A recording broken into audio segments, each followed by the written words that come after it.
ക്രിസ്തുവേശുവിൽ എല്ലാ ശ്രോതാക്കൾക്കും സ്നേഹവന്ദനം. നമ്മുടെ ഇന്നത്തെ ധ്യാനത്തിനായി കൊരിന്ത്യർക്കെഴുതിയ 1-ാം ലേഖനം 15-ാം അധ്യായം 10-ാം വാക്യം വായിക്കുന്നു. എങ്കിലും ഞാൻ എന്തായിരിക്കുന്നുവോ അത് ദൈവകൃപയാലാകുന്നു. എന്നോടുള്ള അവന്റെ കൃപ നിഷ്ഫലമായിട്ടില്ല.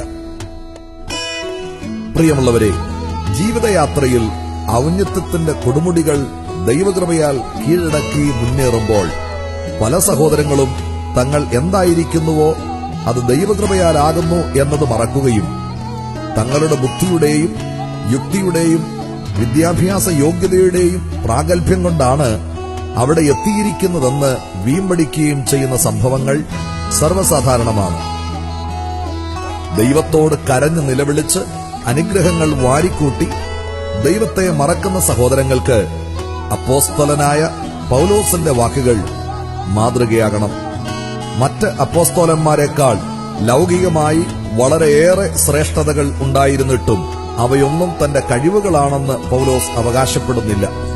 എബ്രായൻ, റോമാ പൗരൻ, പരീശൻ, ഗമാലിയേലിന്റെ പാദപീഠത്തിലിരുന്ന് പഠിച്ചവൻ തുടങ്ങി അനേക ഭൗതിക ബഹുമതികളോടൊപ്പം സ്വർഗാരോഹണം ചെയ്ത യേശുവിന്റെ ശബ്ദം കേട്ടവൻ, അവനെ കണ്ടവൻ, 3-ാം സ്വർഗത്തോളം എടുക്കപ്പെട്ടവൻ, ജാതികളെ നേടിയവൻ തുടങ്ങി അനേകമായ അതിവിശിഷ്ട പദവികൾ അലങ്കരിക്കുന്ന പൗലോസിന് ഇതിന്റെയൊക്കെയും മുഖാന്തരമായി പറയുവാനുള്ളത് ദൈവം തന്റെ മേൽ അത്രമാത്രം കരുണയും കൃപയും ഒഴുക്കി എന്നത് മാത്രമാണ്.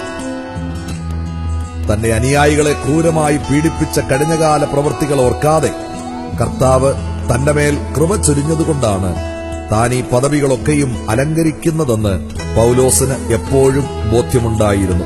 അതുകൊണ്ട് തന്നെ താനായിരിക്കുന്നത് ദൈവകൃപയാലാകുന്നു എന്ന് ലോകത്തോട് പ്രഖ്യാപിക്കുവാൻ പൗലോസിന് ആവേശമായിരുന്നു.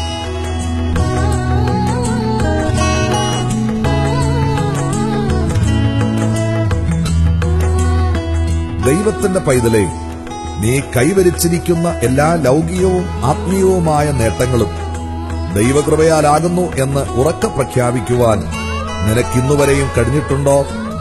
ദൈവകൃപയാൽ നിനക്ക് ലഭിച്ച മഹത്വം നിന്റെ ബുദ്ധിയാലും പരിജ്ഞാനത്താലും നേടിയതാണെന്ന് നീ ഭാവിച്ച് നിന്നെ കുപ്പയിൽ നിന്ന് കോരിയെടുത്ത് കൃപയാൽ വളർത്തിയ ദൈവത്തെ നീ മറന്നാൽ നിന്റെ നേട്ടങ്ങളെല്ലാം നഷ്ടവും നാശവുമാകുമെന്ന് നീ ഓർമ്മിക്കുമോ?